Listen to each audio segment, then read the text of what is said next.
Pod Bless. Apresentação: Ricardo Neri. Sejam todos bem-vindos.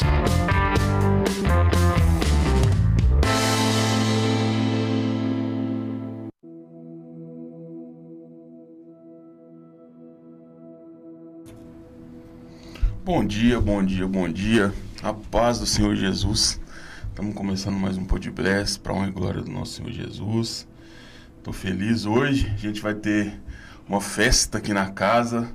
Antes de apresentar, eu já convido você de casa que vai estar assistindo, que está conosco aí. Hoje tem festa da família a partir das 18 horas aqui na igreja.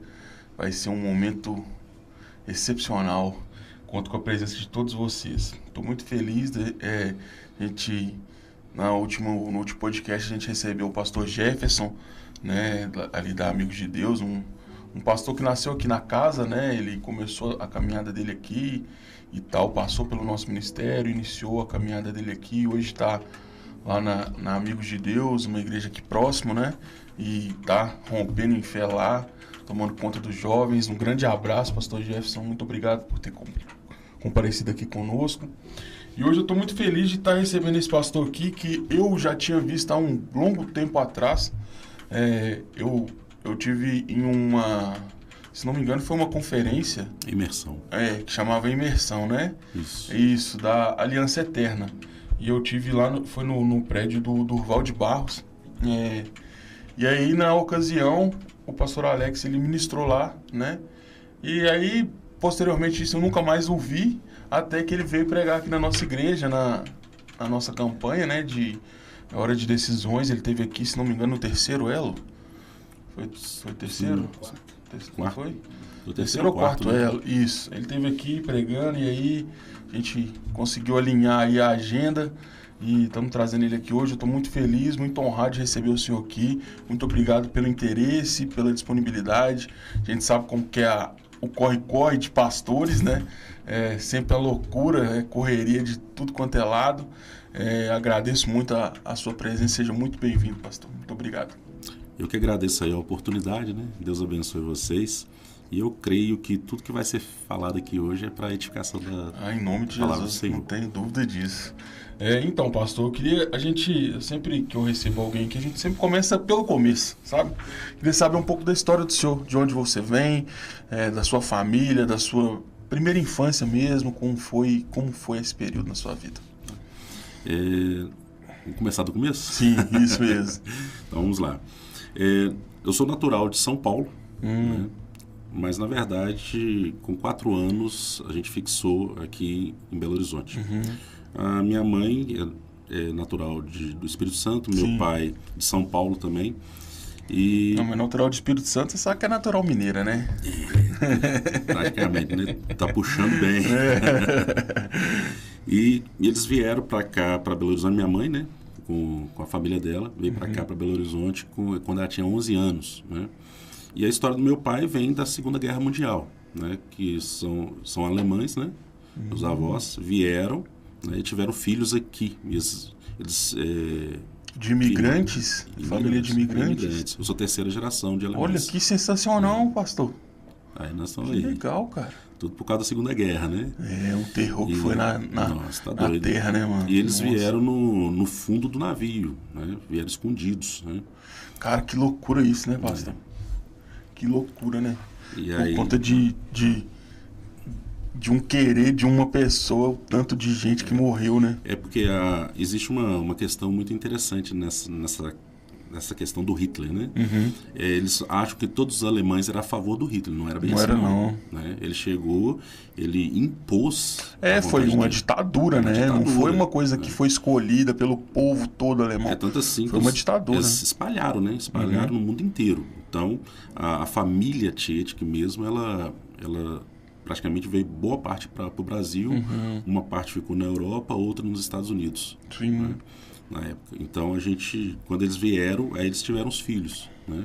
Aqui e foram exatamente para São Paulo. Né? De São Paulo. Qual que é o nome da sua mãe e do seu pai? A minha mãe chama Irene, né? Meu pai é Afonso. Afonso. Aí meu pai já é falecido. Ah, tá. Quando eu completei 4 anos, ele faleceu.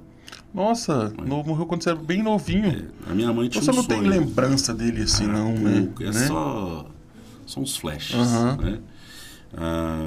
Meu pai era caminhoneiro. Sim. Caminhoneiro. E a minha mãe tinha um sonho de viajar pelo Brasil inteiro, né? Aí começou por Minas. Aí que tá o detalhe. Quando ela conheceu meu pai, eu não lembro bem como que foi ela conhecer ele, mas ela trabalhava numa loja, num armarinho na época. Foi onde que ela conheceu, né? E só que ela não contou os pormenores aí, Sim. né? Mas foi a partir daí, ela saiu fugida de casa, né? Ela tinha um histórico lá com o pai, que o pai era bravo demais, aquele negócio todo, proibia um monte de coisa. Era de casa para o serviço, de serviço para casa. A geração assim, da minha mãe, mas um pouco mais antes, igual a mãe do senhor, tinha muito isso, né? Sim. De tipo, dos pais ser aquele bem rígido mesmo, e as pessoas às vezes querer sair de casa o mais breve possível, né? Isso acontecia bastante. Então, quando meu pai... Na verdade, tivemos um acidente no trevo de Ribeirão das Neves, onde que tudo mudou a história, né? Estivemos em vários estados brasileiros. O estado que a gente ficou mais tempo com meu pai foi Manaus, a gente ficou 6 meses lá. E quando ele estava fazendo uma viagem de São Paulo para Minas, teve que passar por Ribeirão das Neves, um Fusca, ele veio em direção ao caminhão, né? Foi cortar um outro carro, aí bateu de frente com o caminhão, o eixo dianteiro do caminhão soltou. Nossa. A gente quase caiu numa ribanceira. Mas foi uma pancada forte, né? Foi. É tanto assim que o Fusca, para você ter ideia, ele deve ter ficado mais ou menos até aqui, ó. Que isso? 5 pessoas dentro do carro, morreu na hora. Então, aí, a partir daí, tudo mudou, né? Eu lembro do acidente porque o policial rodoviário me pegou. E olha só que ideia, me levou até próximo lá, eu vi as pessoas mortas. Que doideira, cara. Eu lembro isso até hoje. Eu tava pequenininho, eu já tava completando 4 anos. Gente, que loucura, né? E aí, aquilo ficou muito marcado, né? Ué, lógico. Aí, a partir dali, meu pai, ele ficou praticamente, surtou com aquilo, adoeceu, né? Aí começou a beber demais, aí foi para médico, aí teve que tomar medicação, ele tomava medicação com conhaque. Bomba, né? E ali, a partir dali, meu pai só foi definhando, até que ele deu trombose, né? Depois ele ficou com o lado esquerdo do corpo todo paralisado também. Que isso, cara. E dali foi até chegar o óbito, né? Foi um período muito complicado, porque imagino. Meu pai, além de ser caminhoneiro, ganhava bem na época. Sim. Ele era mecânico da frota. Não. Então ele ia atrás da frota, né, de caminhões.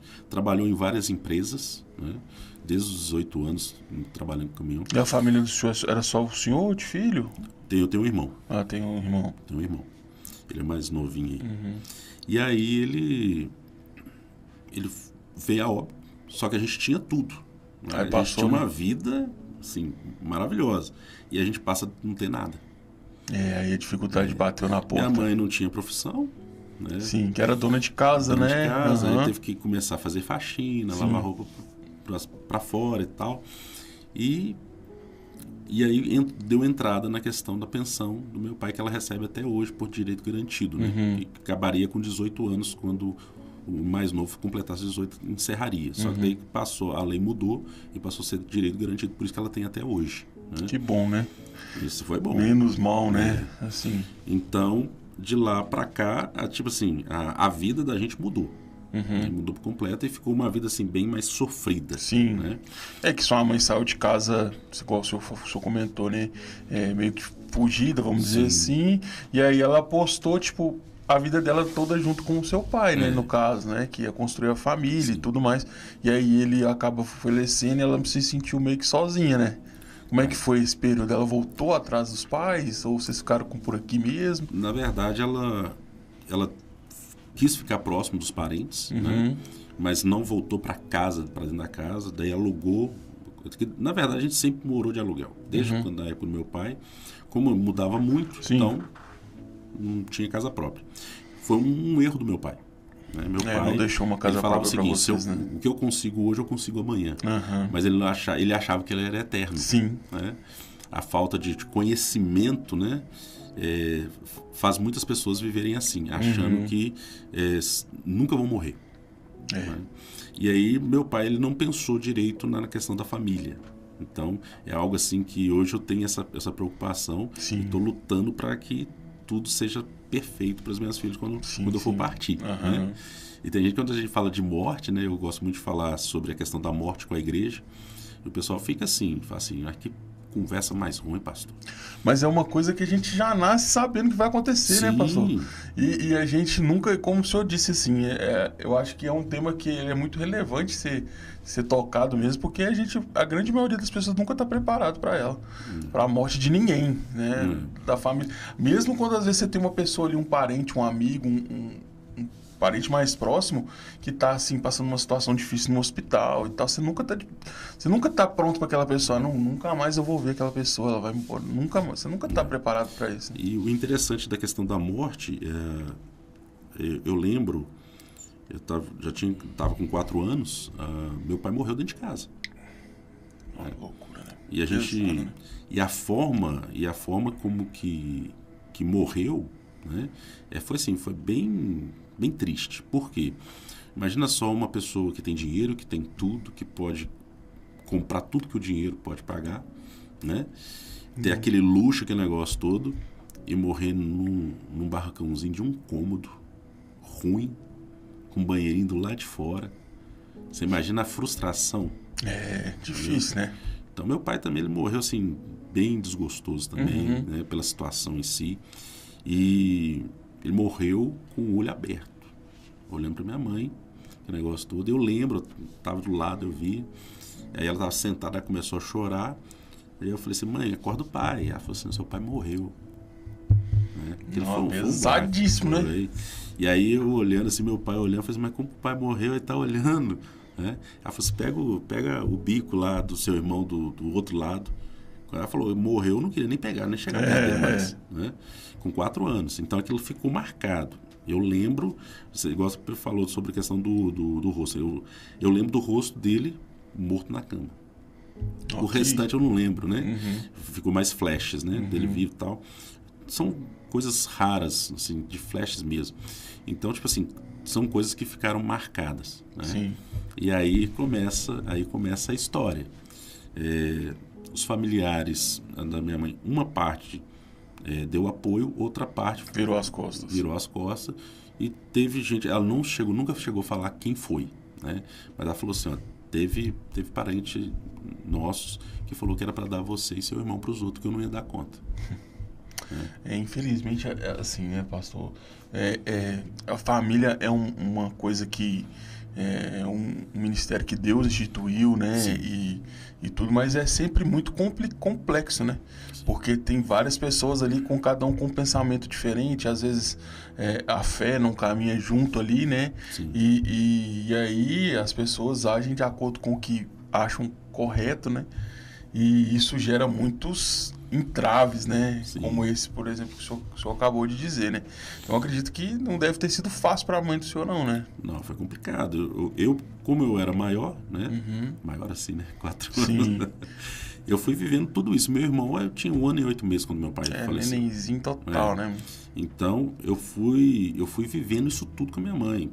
Para vocês terem ideia, essa questão realmente da questão da pensão mesmo foi complicada, foi bem complicado, porque dependia de uma carta de uma empresa da Liderbras que não existe mais, era lá em Betim, perto da Regap. E eu lembro que a gente não tinha dinheiro para chegar lá, a gente foi a pé. Caramba! Da cidade industrial lá na Regap. Caramba! Você é louco. Eu lembro disso até hoje, entendeu? E eu falei, mãe, eu tô cansada. Ela falou assim, não, aguenta mais um pouquinho. A minha mãe com o meu irmão no colo. Guerreira, né? Guerreira, né? E, tipo assim, hoje a minha mãe, ela tem algumas questões aí, assim, que acarreta, né? Sua mãe ainda é viva, né? Viva. Graças a Deus. Tá com 66 anos. Né? E viveu muita coisa, né? Entrou em outros relacionamentos também, que negócio todo, mas... tem uma outra fase da história também, não sei se vai dar tempo de a gente entrar, mas se não tiver, não tem problema. Que ela conheceu um moço também, que a gente ficou 9 anos com esse moço. E foi os 9 anos mais complicados da nossa vida. Né? Então a gente vem de uma infância bem sofrida, né? Complicada, né? Eu não consigo, tipo assim, eu não consigo lembrar de um momento assim, depois da morte do meu pai, um momento que foi assim tão satisfatório. Foi uma infância pesada então, né, pastor? Foi. A única assim... E dificuldade? Tinha dificuldade financeira, pastor? Nossa, demais. Tipo assim, de necessidade, essas paradas assim? Porque nós viemos de um período de ditadura.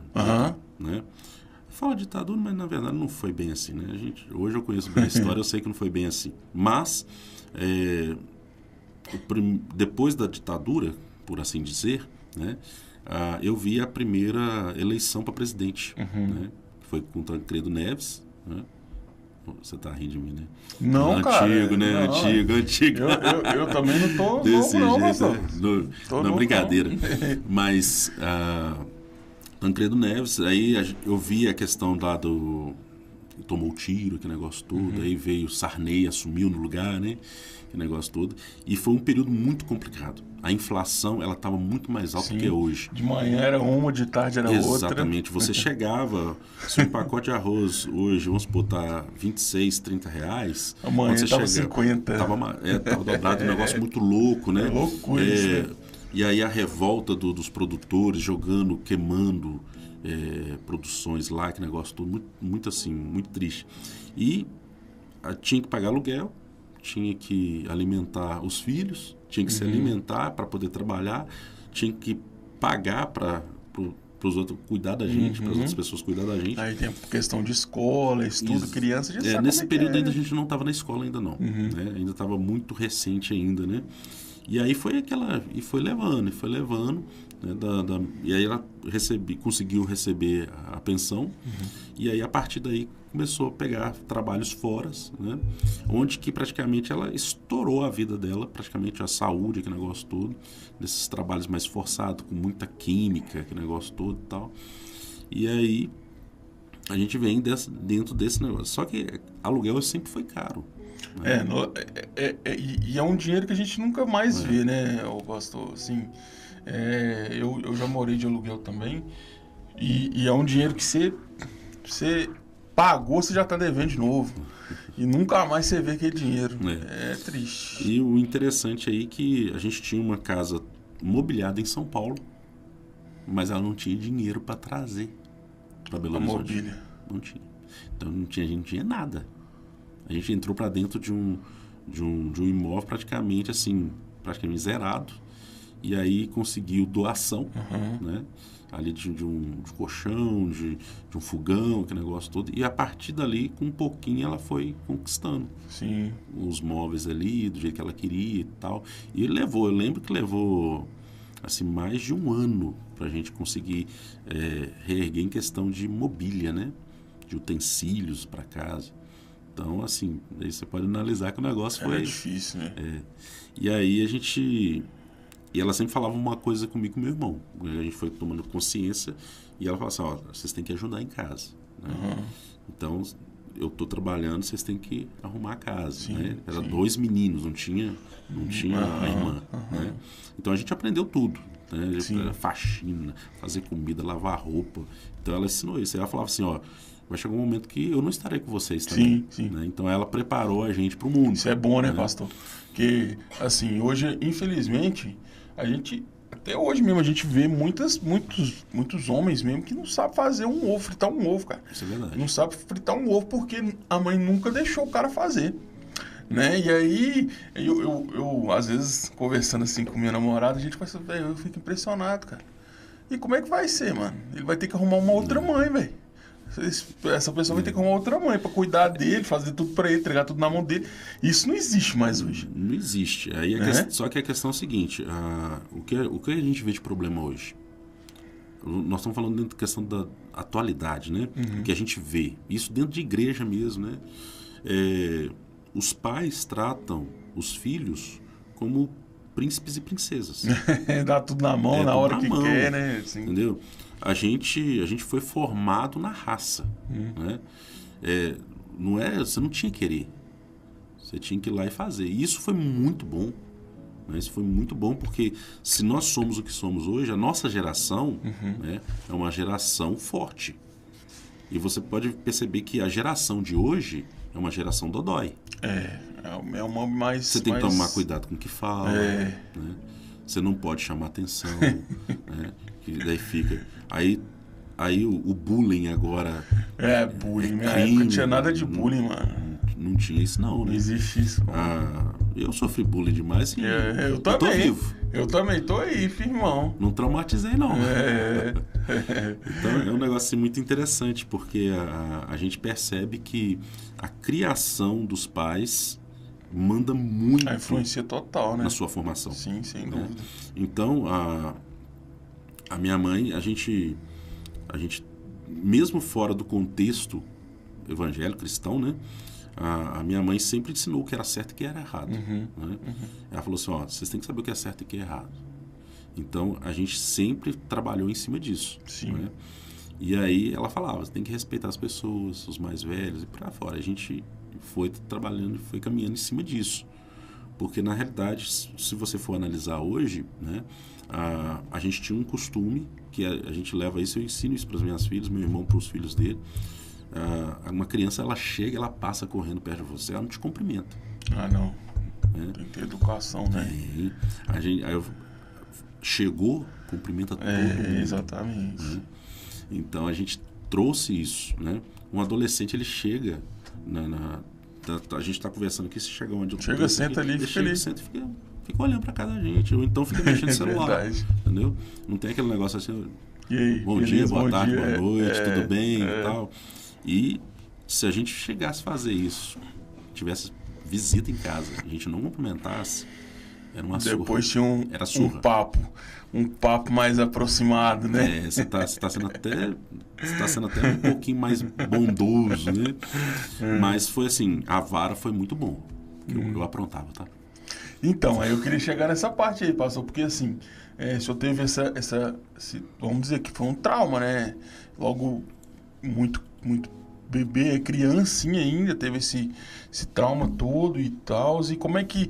Porque a gente, pelo menos a grande maioria das pessoas que eu já trouxe aqui, que já conversamos aqui, o período da adolescência é sempre um período muito difícil, né? Muito complicado. Às vezes a grande maioria das pessoas até com uma condição de vida tranquila, de financeiro, com família estruturada, durante a adolescência geralmente tem algum problema, alguma... Né? Porque é um período de muito, vamos dizer assim, de muita inconstância, né? Da pessoa, né? Tá deixando de ser criança, passando a ser adulto, vamos dizer assim, né? E conhecendo novas coisas, novos mundos, né? Novas pessoas, e aí acaba se perdendo um pouco. Com o senhor foi mais ou menos assim ou não? Foi mais tranquilo? No caso, igual que eu comentei anteriormente, a minha mãe, ela sempre ensinou o certo e o errado. Sim. Então, a questão da nossa adolescência, a gente sempre tomou muito cuidado com muitas coisas, principalmente com a questão de drogas. Minha mãe sempre falava. Ela falava assim que se a gente ousasse usar droga, ela quebrava a gente. Então tem gente que fala assim, nossa, que absurdo, tá trazendo trauma pra criança. Pelo contrário, foi uma coisa muito boa. Porque aí... Senão, às vezes você tinha... E ela mostrava. E olha só que coisa interessante. A gente saía por Belo Horizonte, ela fazia questão para ensinar pra gente muitas coisas. E ela falava assim, aqui, ó, ela passava ali pela rodoviária de Belo Horizonte, né? Sempre foi um lugar muito complexo, né? Muito pessoal nas ruas. Um lugar bem à margem mesmo, né? Ela fazia questão de passar e mostrar pra gente. Fala assim que, olha, se você não estudar, você vai ficar nessa situação. Olha só, nunca use drogas, olha a situação, né? Você quer ficar assim? Então a gente criou. Hoje, pergunta se um pai ou uma mãe leva uma criança para ver uma Cracolândia, alguma coisa assim, para mostrar para a criança que não pode, para ficar naquela situação. Não, vai traumatizar. Que traumatizar, rapaz? Foi a melhor coisa que a minha mãe fez. É tanto assim que nós pegamos uma fase na adolescência, tanto eu quanto meu irmão, né, que os colegas de classe mesmo chegavam droga na nossa boca. seringa, que negócio todo, a gente rejeitava tudo. A gente nunca aceitou.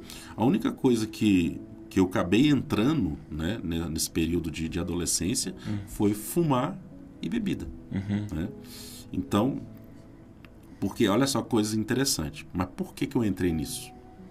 Por causa do meu pai. Porque eu falei assim, ó, que legal, meu pai bebia e fumava. Eu acho assim, sabe, teve um período, né, eu até falo pelos meus tios mesmo, na época eu via assim, que parece que fumar era meio que status, sabe? Sim. Tipo assim, fulano de tal fuma, tal. Então eu acho que isso teve essa onda assim da galera meio que achar que o fumar era um status social, né? Galera que fuma e tal. E aí muita gente fumou, né, pastor? Hoje em dia, esse é um fenômeno que eu acho assim, que eu meio que presto atenção, assim, meio que assim, sabe? Hoje você vê bem menos pessoas fumando, sabe? Tá bem menos mesmo. Bem menos pessoas fumando, sabe? Antigamente você ia em qualquer lugar, qualquer casa que você ia, tinha pelo menos 1, 2 fumantes. Você chegava era assim, eu lembro, às vezes eu saía com meu pai e minha mãe, ia visitar algum amigo deles, você chegava, a primeira coisa que você via na mesa era o cinzeiro. Toda casa tinha um cinzeiro, cara. Verdade. Verdade, não é? Verdade. Hoje em dia você não vê mais, graças a Deus. Eu acho que, porque era uma coisa que devasta a saúde, né? O tal do cigarro, né?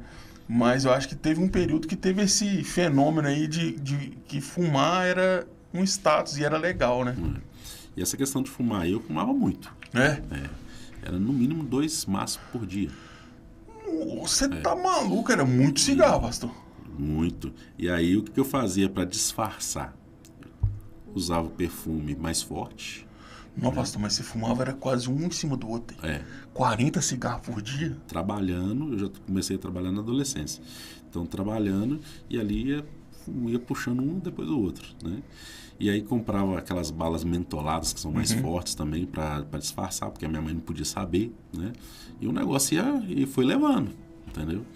E aconteceu algo muito interessante comigo nessa questão do fumar. Só que daí eu juntei o fumar com a bebida. Mas eu quero passar de um para o outro, para a gente ver como que foi esse processo. Eu estava trabalhando, eu trabalhava aqui na antiga Manesma. Né? Eu prestava serviço, né, para a Manesma, eu trabalhava numa empreiteira. Não, você pegou uma época boa, né, pastor? Porque Peguei. há um tempo atrás, nessa época aí, quem trabalhava na Manesma tava, em cima da carne seca. Tô falando mentira ou verdade? Não, tava... Nossa, o pessoal, todo mundo, assim, lutava para entrar, né? Até para quem trabalhava em empreiteira era bom, né? Sem contar que esse período lá eu fui agiota. Não. Eu emprestava dinheiro até pro pessoal da Manesma, os funcionários da Manesma, né? Mas, isso é outra história. Mas, enfim, eu estava andando, estava na bicicleta, andando de uma portaria na outra, da 4B para 4A, e aí parei para fumar. Esse foi o último dia que eu fumei. O último dia. Eu parei. Na hora que eu tirei o cigarro, eu enxerguei dinheiro dobrado. Foi uma experiência, assim, muito louca. Imagina. Eu falei assim, gente, eu não uso droga. O que tá acontecendo? Aí eu olhei para dentro do maço, aí eu tava normal de novo. Eu falei assim, gente, o que é isso? Aí na hora que eu peguei, na hora que eu acendi, eu vi uma nota. Aí tem gente que fala assim, você tá mentindo e tal. Não, foi uma experiência que eu tive, né? Foi o último dia que eu fumei. E aí, na hora que eu levei na boca, o negócio foi assim, gente, não é possível, será que esse negócio tem algum problema com isso aqui? Que eu tô enxergando. Aí no final das contas eu falei assim, você quer saber uma coisa? 2 anos fumando. Peguei aquele negócio, amassei e falei assim, não fumo esse negócio mais. Que bom que parou, né? Que cigarro. E foi assim, tipo assim, a gente conta, eu conto isso, o pessoal fala assim, isso é história, não sei o que, mas foi uma experiência que eu tive. Sim, óbvio. Foi uma experiência que eu tive. Mas foi uma coisa assim, fantástica, porque a partir dali eu parei de fumar. Mas beber eu não parei. Continuou bebendo. Eu continuei bebendo. E eu bebi assim, mais finais de semana, aquele negócio todo, porque eu sempre tive uma questão com o trabalho. Né? Eu não gostava de... Beber era depois do serviço, na sexta-feira. Sábado, domingo eu estava tranquilo. E na segunda-feira não tinha ressaca. Para trabalhar, né? Então eu sempre tive essa consciência. Só que o negócio foi piorando, né? Porque daí você vai experimentando outras bebidas. Nunca gostei de cachaça naquele período. Não gostava mesmo. Era cerveja. Tinha que ser cerveja boa, não qualquer uma. Né? Vinhos. Eu era apreciador de vinhos. Né? Apaixonado com vinhos. Não agradei de conhaque. Então, eu fui mais... Aí fiquei só na cerveja e no vinho. As bebidas mais leves, assim, né? Então, vinho eu experimentava vários. Vários. Você imaginar, eu cheguei a pagar caro uma dose de vinho. Você tem ideia? Só para experimentar. Então, é uma coisa assim, viciante mesmo, né? Que o álcool é uma coisa terrível. Sim. Né? E tudo muda a partir do ano de 95 para 96. O que aconteceu nesse ano aí, pastor? Aí, no caso, eu tive praticamente quase um coma alcoólico. No final de ano, na casa da minha tia, em São Caetano e Betim, eu e meus primos decidimos beber todas. Né? Aí, chegando na casa da minha tia, começou cedo. 8 horas da manhã já começou o processo lá de matar o porco, separar tudo lá, fazer churrasco, negócio todo. Então ficou o dia inteiro naquilo. E aí cheguei com meus primos. Aí o ex-esposo que era esposo na época, da minha prima, tava fazendo uma jarra de caipirinha. Aí foi dentro. Desci uns 3 copos de caipirinha. Caipirinha era porque ele fazia com 51. Não era uma cachaça qualquer, né? E aí com limão o negócio ficou bom, só colocou açúcar, que negócio docinho, né? Ficou bom, né? Nunca tinha tomado caipirinha. Sei bem como é bebida doce. Aí eu falei assim, se é para entornar, vamos entornar. Direito, né? Aí beleza.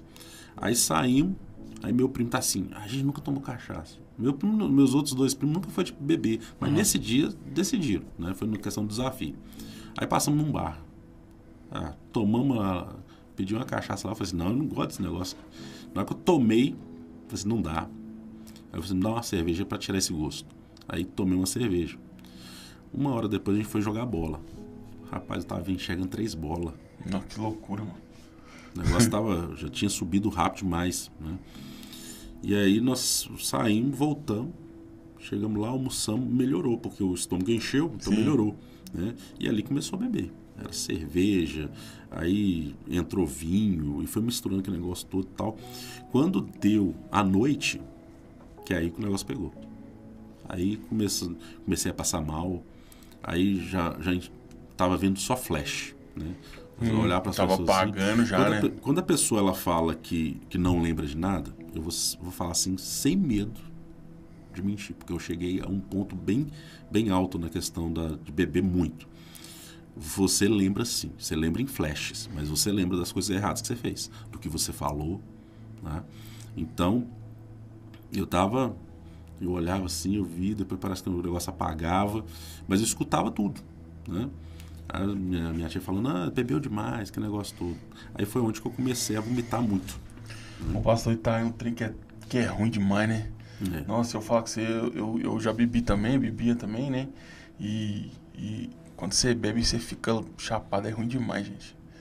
Não, de verdade, a gente, assim, porque eu vou falar assim, quando eu tava lá, quando eu bebia, eu não achava ruim. Eu gostava de beber. E aí o efeito que aquilo ali te dá é muito ruim, cara. Igual você falou assim, quando você tá bebendo, você tá tranquilo, é de boa. Agora quando você ultrapassa, igual você falou aí, o trem é ruim demais, gente. Você fica ruim demais e aquilo não passa. Nossa, e aí no outro dia você tá o resto de pessoa. Deus livre, é muito ruim. Mas aí a questão é a seguinte, fui vomitando, fui passando mal demais. E aqui assim inchou, virou uma bola aqui, ó. E na madrugada eu lembrei de Deus. Eu não estava aguentando engolir mais. Eu não aguentava mais nem vomitar mais. Não tinha mais o que vomitar, não tinha mais nada no estômago.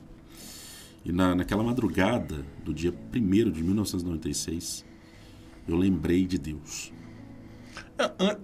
Anteriormente a isso, a família do senhor tinha algum contato com alguma outra religião, alguma coisa assim? O meu tio, por parte de mãe, ele se converteu aos 7 anos de idade. E ele é pastor desde... Ele foi para o seminário e tal, e pastor até hoje, né? Pastor batista tradicional. Né? O meu tio, por parte de mãe também, se converteu também. Então a gente ia para casa dele. Esse é um dos tios que a gente tem um amor muito grande por ele. Sim. Porque ele foi o que ficou mais próximo da gente, né? Ele mora aqui no Vista Alegre. Ele ouvia muito louvor, né? Lia a Bíblia com a gente e tal, mas a gente nunca foi de ir para a igreja. Sim. Minha mãe também não. Só que por causa das dificuldades que o negócio todo, minha mãe começou a ler a Bíblia. Né? Minha mãe começou a ler a Bíblia, e quando a minha mãe ela descobriu a questão do dízimo, né, ela começou a ser dizimista mesmo não indo na igreja. Ela entregava, ela ia na igreja só para entregar, né? Se tornou fiel ao dízimo sem ser cristã ainda, né? E aí, do lado do meu pai, o pessoal sempre foi muito voltado pro lado mais espírita, né? Segundo a minha mãe, eu vou falar segundo a minha mãe, que eu não chegou a vivenciar, né? Como a gente veio para cá muito cedo, então eu não tive muito contato com os parentes da parte do meu pai. A gente conversa pelas redes sociais, que negócio todo, mas a gente não teve essa vivência para me falar 100%. Sim.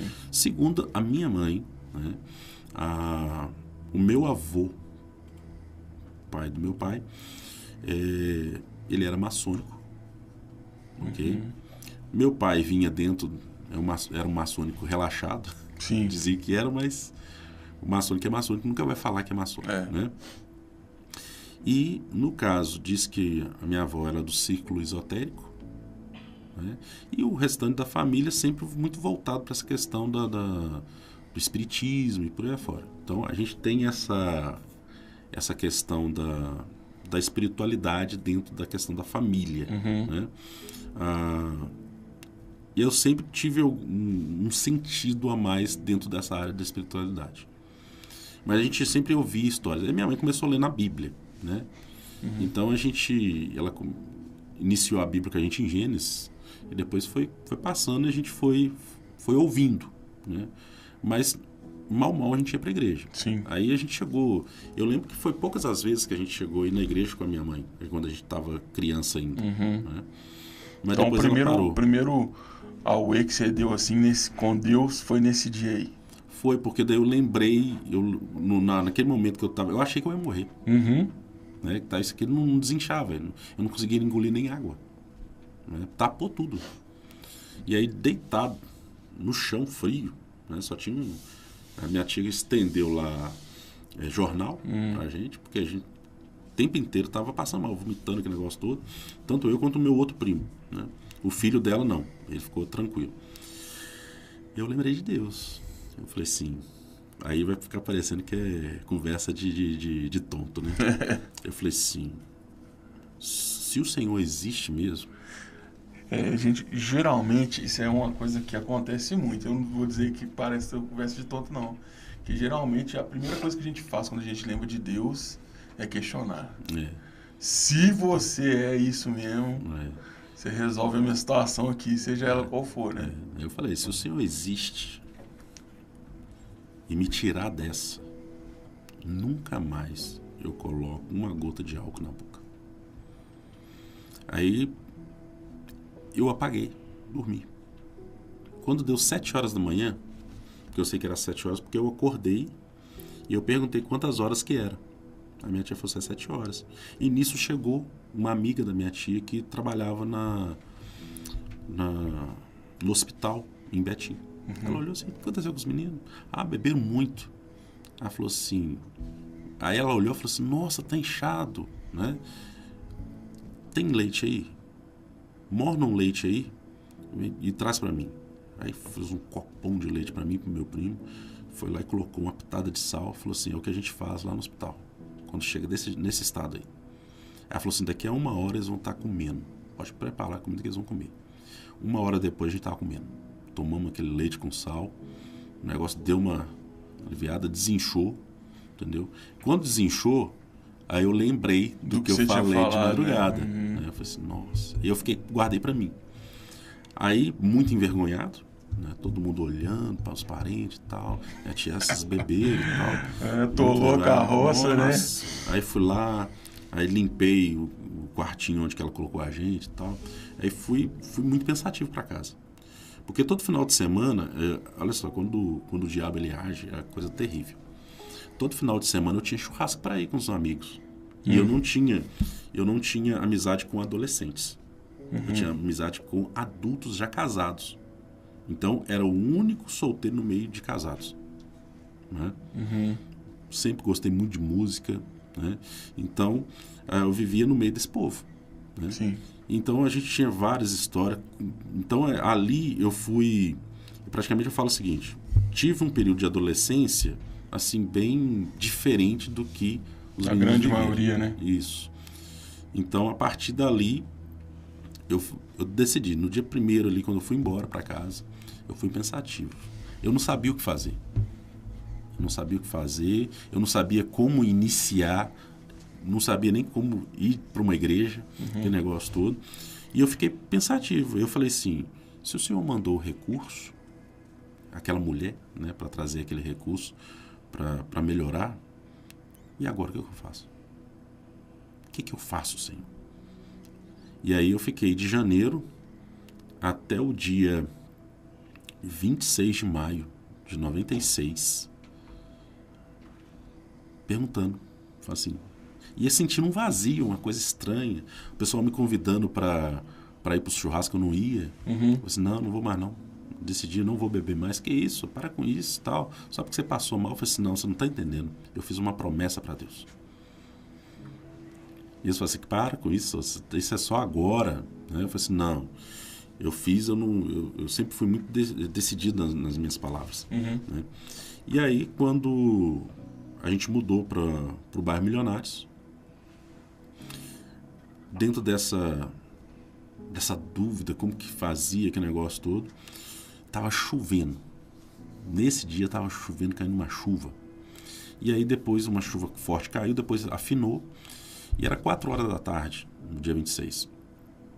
E que esse dia foi assim, um dia muito marcante para mim. Eu peguei e falei assim, mãe, eu vou ali na padaria, porque 4 horas vai sair o pão quentinho, vou lá comprar um pão, a gente toma um café. A senhora prepara o café, eu vou lá comprar o pão. E eu estava ainda trabalhando na Manas, na época. Quando eu saí do portão do guarda-chuva, eu até trouxe esse panfletinho. Esse panfleto, deixa eu ver, estava na calçada, todo encharcado. Caramba, você guardou ele, olha isso, cara. Marcou minha vida aí. Olha isso, cara. Não coloca por perto da câmera aí, mano. Mas marcou minha vida isso aí. A minha conversão vem através dele. Que sensacional, cara. E aí você pode ver que tem até um rasguinho nele ali, ó. Foi na hora que eu tentei tirar ele da calçada. Ele estava todo molhado. As letras tudo juntas, né? Muito interessante. Aí eu peguei, deixei ele, fui na padaria, falei assim, será que não é que eu vou voltar? Porque eu só estava vendo escrito, prepare-te. Né? O resto não dava para ler. Sim, tá bem pequenininho. Aí eu fui na padaria e falei assim, será que aquele panfletinho vai estar lá ainda? Vai estar lá ainda? Né? Eu fui na padaria, o panfleto estava lá. Aí eu fui, aí levei o pão lá para minha mãe, voltei lá, peguei ele com o maior cuidado e levei ele, assim... esticadinho. Eu falei assim, gente, não pode rasgar. Ele só rasgou um pedacinho na ponta que você pode ver ali. Aí eu levei e coloquei ele na janela para secar. Obrigado. Aí no dia 27 eu fui lê-lo, que já estava sequinho, né? E aí foi onde que eu ajoelhei na minha cama e confessei a Cristo como Senhor e Salvador da minha vida. Sozinho? Sozinho. Que sensacional, hein? Sensacional. E ele traz uma informação muito interessante sobre a questão de morte, né? Legal demais. E aí foi onde que iniciou. Sensacional, pastor. Então eu guardo porque é a minha história. né? E começa por aqui, né? Então, Mas e aí? O senhor ajoelhou, orou, ajoelhei, orei. Tal. E aí, como foi depois? Pra onde o senhor foi? Na hora que eu levantei diferente. Eu falei assim, gente, tá diferente. Eu senti que tava diferente. Uhum. E aí eu peguei e falei assim, olha só que coisa interessante. Um tempo antes, né? Eu tava com 12 anos na época, minha mãe ouvia muito a rádio da Deus e Amor. Né? Tinha programa deles lá. E eu tenho uma experiência com 12 anos. Isso bem anterior a isso. Né? Eu quebrei o braço, bem na direção do punho. Só que ele ficou assim, ó. Ficou torto, né? Então esse aqui ficou dessa grossura, assim. Né? E eu levei o braço desse jeito, dentro do ônibus. E aí... Na época não tinha Uber não, gente. Tinha não, eu tinha que pegar Uber ônibus não. lotado, rapaz. Lotado. E aí, fomos lá pro SOS. O SOS era famoso, né? Pra essa questão de quebraduras, né? E aí colocou o braço no lugar e o médico falou assim, ó, e engessou assim, desse jeito. Falou assim, pra voltar a ter movimento, tem que ser assim. Se colocar assim, você nunca mais vai ter movimento. E ele falou assim, ó, detalhe, se amanhã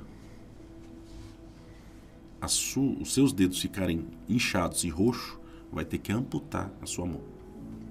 Que isso, cara?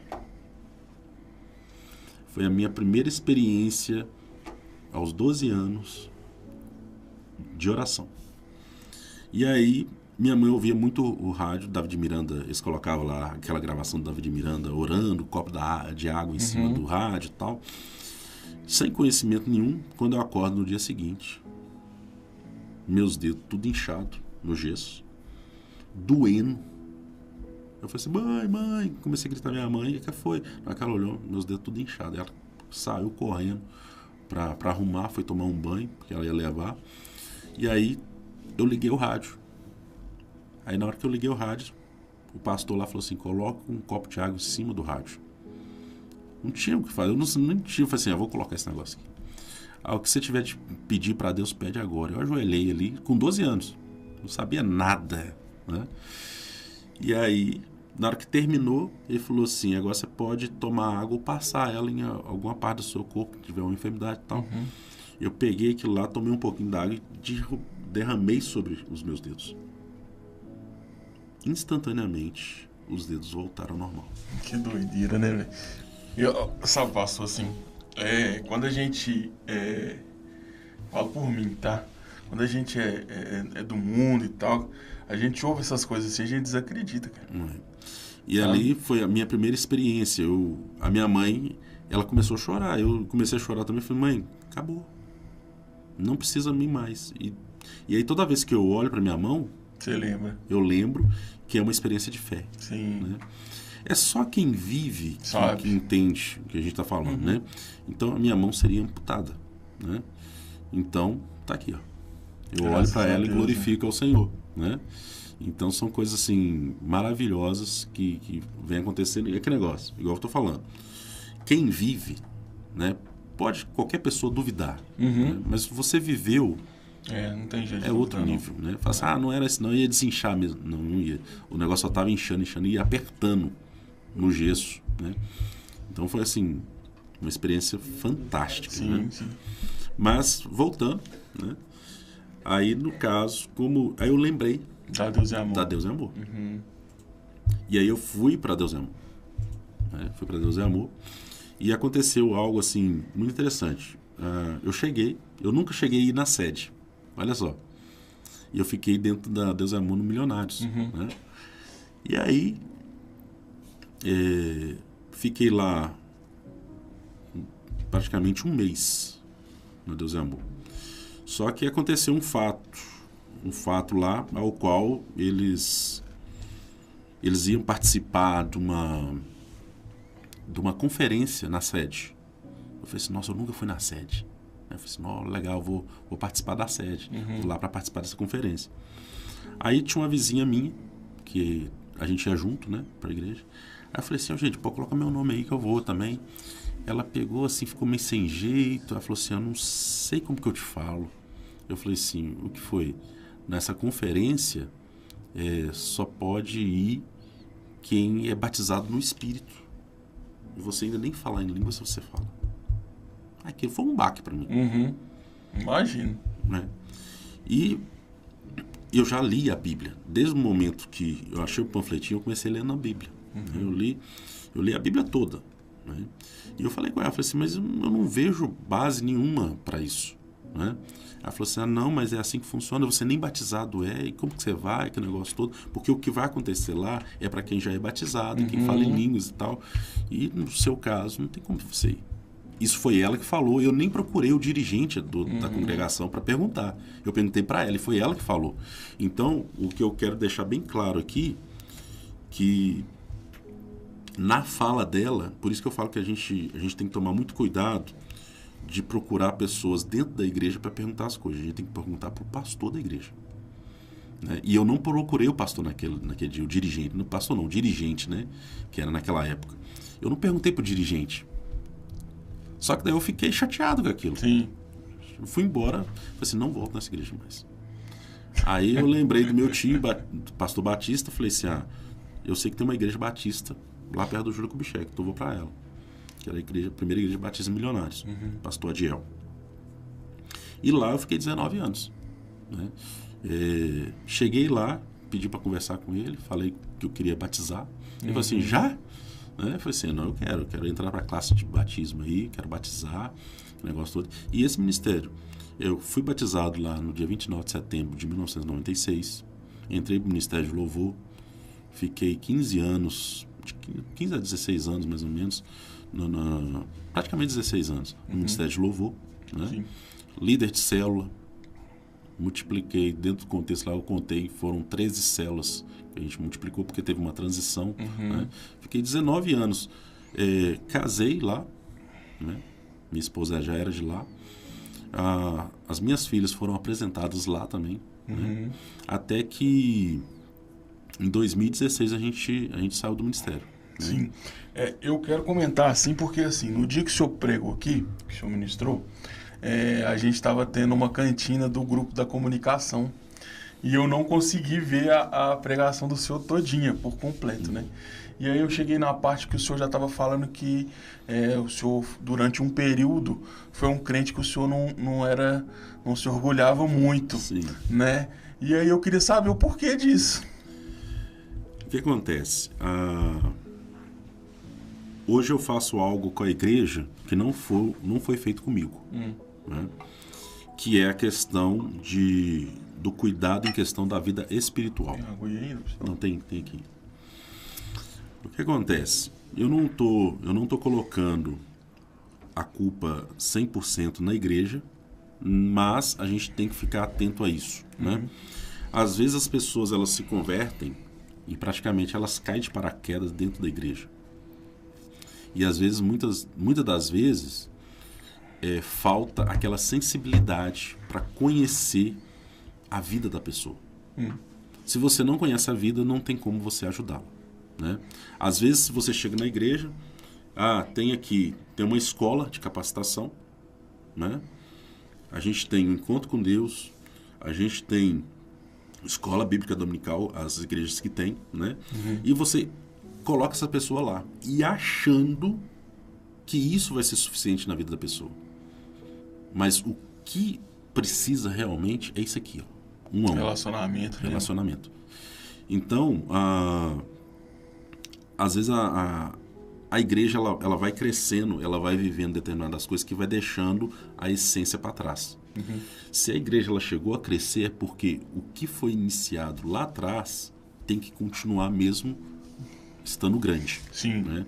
E às vezes vai se perdendo isso. Lembrando que a gente está trabalhando com pessoas. Então, estar em cima de uma liderança e ver o que seus liderados estão fazendo é importante. Entendeu? Às vezes o pastor ele não pode deixar solto. Se ele deixar solto, a essência perde. Né? Enquanto pode-se perceber que quando Jesus ele é crucificado e morre, né? O que acontece com os discípulos? acharam que tinha acabado, né? Esconderam, ficaram com medo de morrerem também, aquele negócio todo. Só que quando Jesus ressuscita e fica com eles 40 dias, tudo muda. Então ele teve um período com eles que mudou a vida deles e que eles decidiram até morrer pelo Evangelho. Morrer por Cristo. Eles já não importava mais com a vida terrena. O negócio deles já estava garantido. Então, o que aconteceu nesse período foi que eu falo que você chega na igreja, você é direcionado para, vamos supor, eu tomei um conhecimento da verdade, né? Mas só que a gente acha o seguinte, coloca na escola de capacitação, manda para o encontro com Deus e tal, e a partir daí a pessoa ela tem que se virar. Né? Ela tem que cuidar, lógico, tem que cuidar da sua vida espiritual, sim, mas você tem que ter um discipulador. Sim. Né? Você não pode deixar de ter um discipulador, porque o discipulador ele vai ficar no seu pé. E a gente não teve isso. Né? O pastor ministrava, a gente tinha um líder de célula, depois a gente se tornou líder de célula, que negócio todo, fizemos o trabalho que tinha que ser feito, mas interiormente, né? A gente ainda tinha muitas mazelas, muitos erros, né? Muitas falhas. Não estou falando que hoje eu não tenha, sim, né? Mas eu fui renunciando muita coisa, né? Então, durante o prazo, esse tempo que eu fiquei na igreja, né? Vamos lá, fiquei 19 anos na Igreja Batista de Milionários, só que eu não vou imputar de forma alguma isso à liderança do pastor. Porque a gente é responsável pelos nossos atos. Sim, sem dúvida. Né? E eu falo que pela questão da falta de maturidade, né, eu vivia o seguinte, eu via outros, olha só como que isso é prejudicial para o corpo de Cristo. Eu via líderes ouvindo música secular, eu falei assim, então eu posso continuar ouvindo. Então não tem problema. Se o meu líder está ouvindo... Tá tranquilo, não tem nada a ver.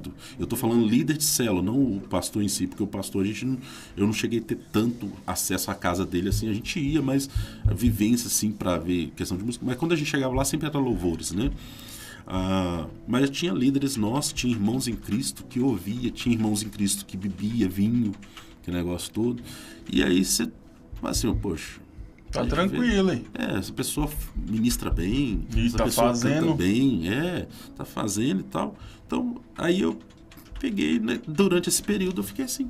Mas nesse período aí, pastor, você já tinha, assim, isso, nesse período, nessa igreja, na Batista do Milionários lá, o senhor só era um líder de célula e tal, ou você já se via como um pastor, já tinha reconhecido o chamado pastoral do senhor? Como foi isso? O chamado pastoral, ele aconteceu em 1997. Estava recente ainda, né? Logo, pouco tempo depois de convertido, né?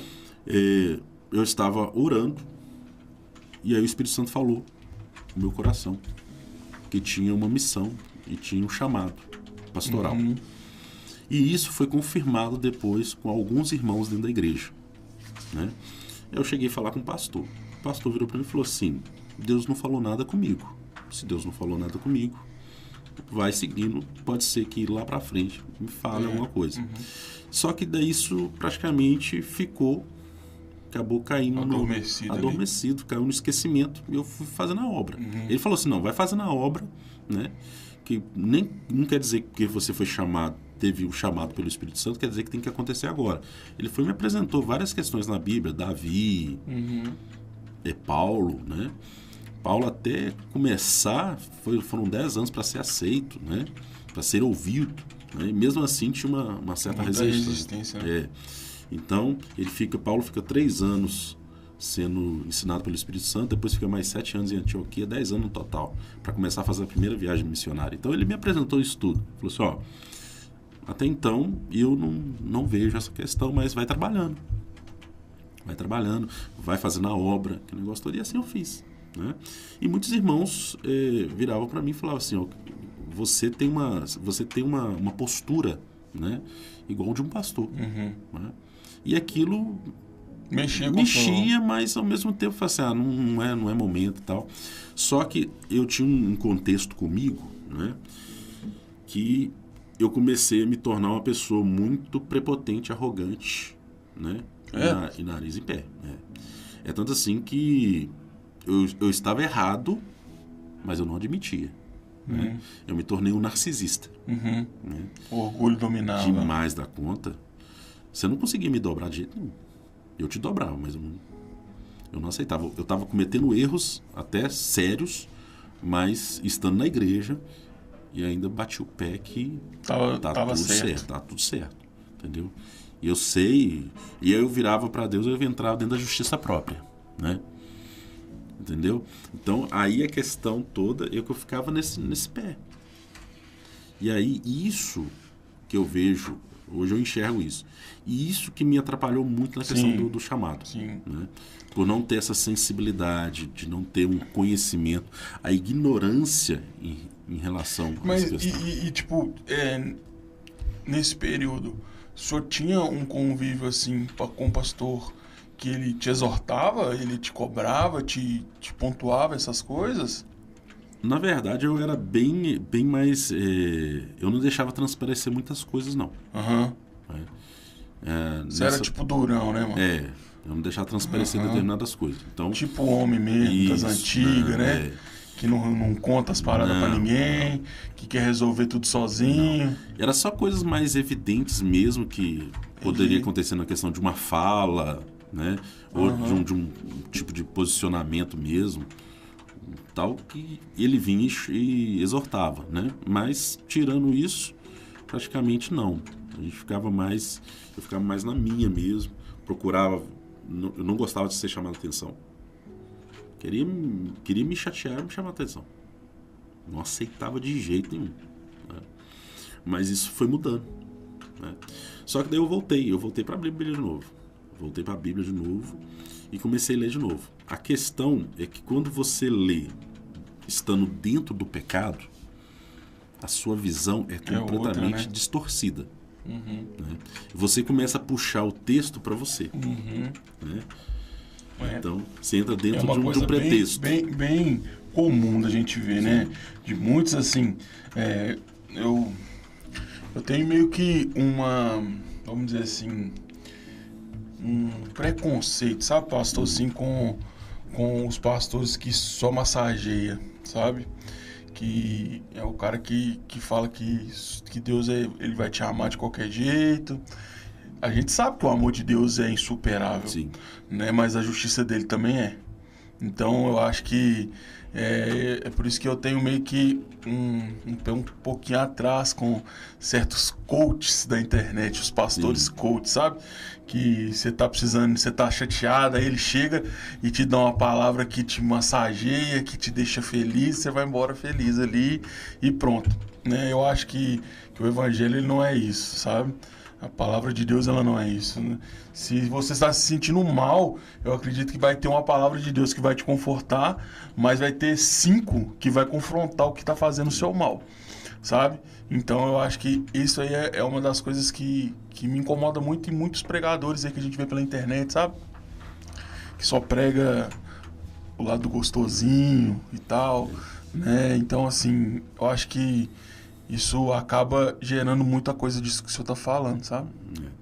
E hoje, eu falo que eu vivi praticamente 20 anos me enganando. Né?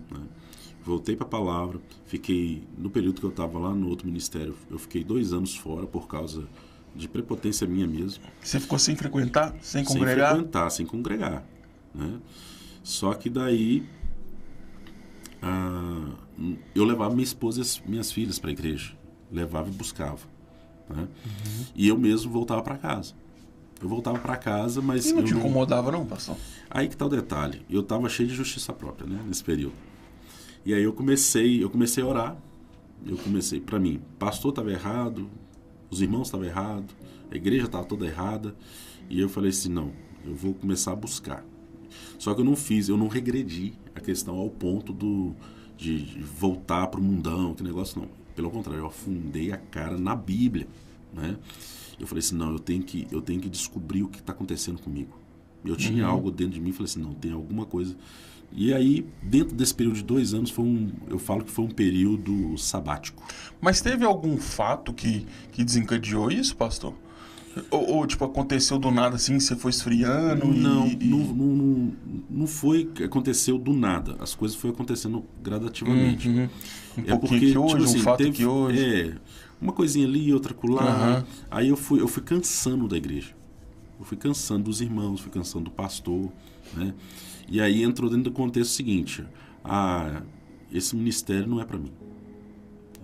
Aí, o ministério é sempre um problema, né, pastor? O ministério não é para mim. Só que a questão é a seguinte: quando eu voltei, eu estava nesse período de 2 anos, né? Aí eu lia a palavra, orava e assistia alguns programas de pastores pela madrugada, né? Minha esposa chegava e assistia o programa. E numa madrugada, já vencendo já os 2 anos, né?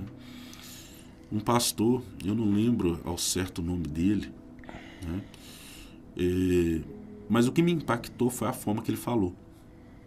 Ele virou e falou assim: ei, você que está sentado aí no sofá, eu sentado no sofá. Aí assim, todo mundo estava sentado no sofá, né? Ele pega e fala o seguinte, fala assim que, ó, você tem um chamado de Deus. E o Senhor quer realizar esse chamado, mas você perdeu a sua identidade. Eu olhei assim para um lado, olhei para o outro, falei assim, tá falando é para mim? Falei assim, ó, você abriu mão de tudo. Você estava na caminhada. Eu falei assim, gente, tá falando é para mim mesmo. Aí ele falou assim, ó, levanta, eu contei isso, eu conto isso para a igreja, essa experiência. Levanta, vai no espelho e pergunta quem é você. Eu levantei, fui no espelho. E a coisa mais estranha é você olhar para você mesmo e fazer pergunta, né? No espelho. Eu levantei, fui lá no banheiro, olhei no espelho e perguntei, quem é você? E fiquei olhando. Passou, não sei quanto tempo passou, eu olhando e comecei a ficar achando estranho aquele negócio, né? E aí, de repente, da mesma forma que nós estamos conversando aqui, uma voz veio e falou assim, antes você começou a ser quem eu gostaria que fosse. Mas você perdeu a identidade no meio do caminho. Volta da onde que você saiu, reconcilia. E de lá eu tirarei você e te levarei a um lugar onde que você vai viver uma outra experiência. E desse lugar eu vou te levar para um outro lugar que você vai cumprir o chamado. E aí eu voltei, mediante a palavra, falei com o pastor. Mas aí eu quero saber como foi essa volta.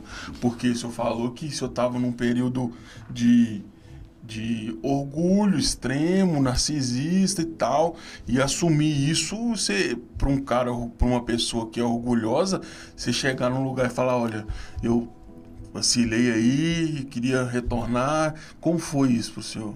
Você sabe o que é você estar de madrugada, olhando pro espelho, e você ouvir uma voz, você olhar para um lado e para o outro, não tem nada?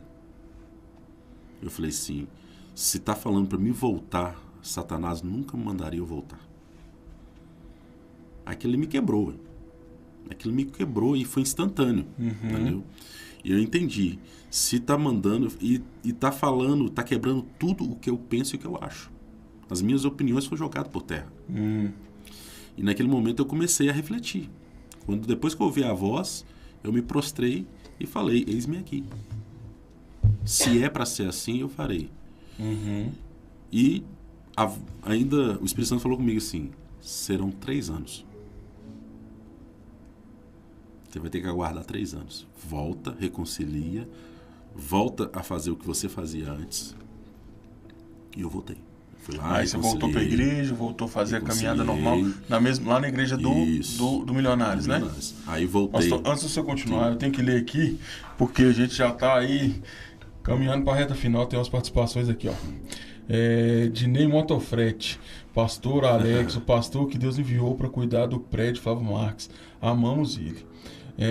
A Liriane Pimenta, isso mesmo. Meu pastor querido, bênção nas nossas vidas, tem nos direcionado e ensinado os caminhos do Senhor, Deus abençoe. O Samuel, pastor Alex, abençoado por Deus. Wesley Marques, homens de Deus, pastor Alex, estamos de nova contagem, atentos para esse testemunho de vida, parabéns, abraços de Wesley e Célia. O William de Jesus, eita glória, homem de Deus, esse é meu pastor. O Dinei Motofrete novamente, pastor, desde quando iniciou seu pastoreio aqui no Flávio Marques, gostaria de saber o que mudou na sua vida, pois na vida da minha família mudou muito. E na sua, pastor? Fala para nós. O senhor vai contar isso aqui pra gente depois do senhor falar como que o senhor chegou lá na Aliança Eterna. Tá. Onde que eu parei? O senhor tinha voltado lá, começou a trabalhar, Sim. né? Voltou, reconciliou e voltou a fazer a obra lá. Aí eu voltei como membro de célula, não mais como líder, eu voltei como membro de célula. Logo em seguida, voltei a liderar a célula de novo. Quando eu voltei a liderar a célula, tinha uma proposta de um casal de irmãos, que era daqui do Milionários, mudaram para Sarzedo. Eu fiquei com eles 5 anos em Sarzedo. Mas o senhor estava comandando a célula lá em Sarzedo? Em Sarzedo, estava liderando a célula lá em Sarzedo. Sim. Né? E aí, fiquei 5 anos em Sarzedo, até que chegou o período que o Espírito Santo falou que era o momento de sair. Né? E aí, eu tinha falado isso com o pastor. Falei assim, pastor, eu vou ficar apenas 3 anos, conforme o comando do Espírito Santo. E ele até deu um sorrisinho, falou assim, será que é isso mesmo? Eu falei assim, se o Espírito Santo falou, ele falou que vai acontecer algo. Ele não me revelou ainda o que é, mas vai ser algo que vai ser relevante para a nossa saída. E a nossa saída vai ser, assim, entre aspas, não conturbada, porque nós estamos causando, mas sim vai ser algo que vai nos afetar indiretamente. Essa foi a palavra.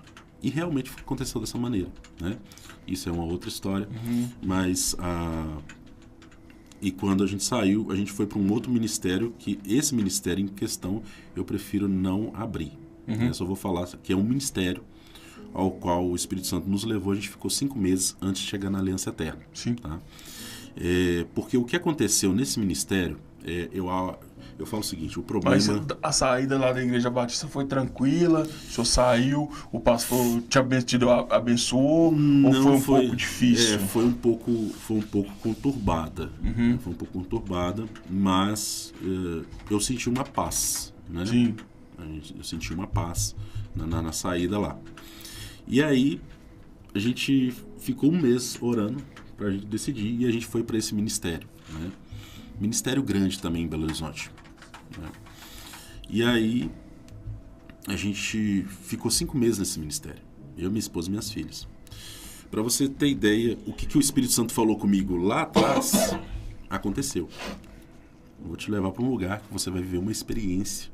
Que quando for te levar para o outro lugar, você vai ensinar as pessoas, que é a questão da sensibilidade. Chegamos nesse ministério, fomos recebidos pelo corpo diaconal, né? Seja bem-vindo e tal, aquele negócio todo. E durante 5 meses foi assim, o pastor nunca chegou perto de nós, para conhecer a nossa família, nunca chegou.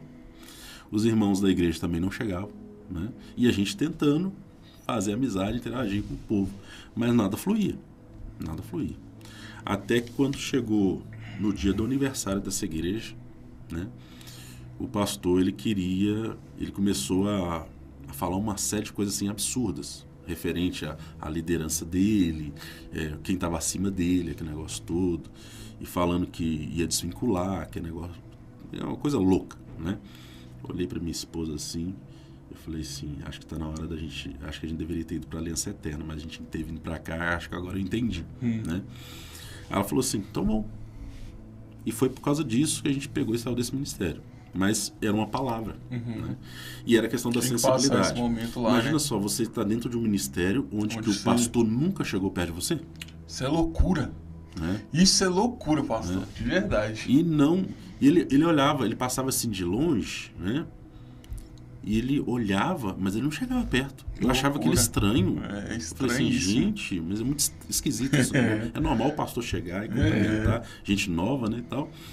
Aí foi onde que eu aprendi sobre a sensibilidade, né? Só que a gente ficou em paz nesse ministério, a gente ficou tranquilo porque tinha uma palavra. Eu até falei com a minha, esquenta não e tal. E aí Aí que nós vamos para a Aliança Eterna.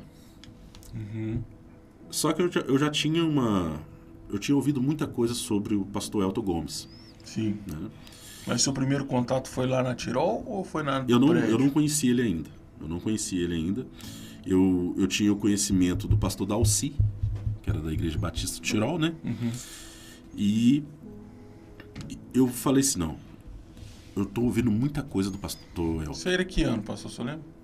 Ó, quando eu fui para lá, foi em 2016. 2016. Foi novembro de 2016.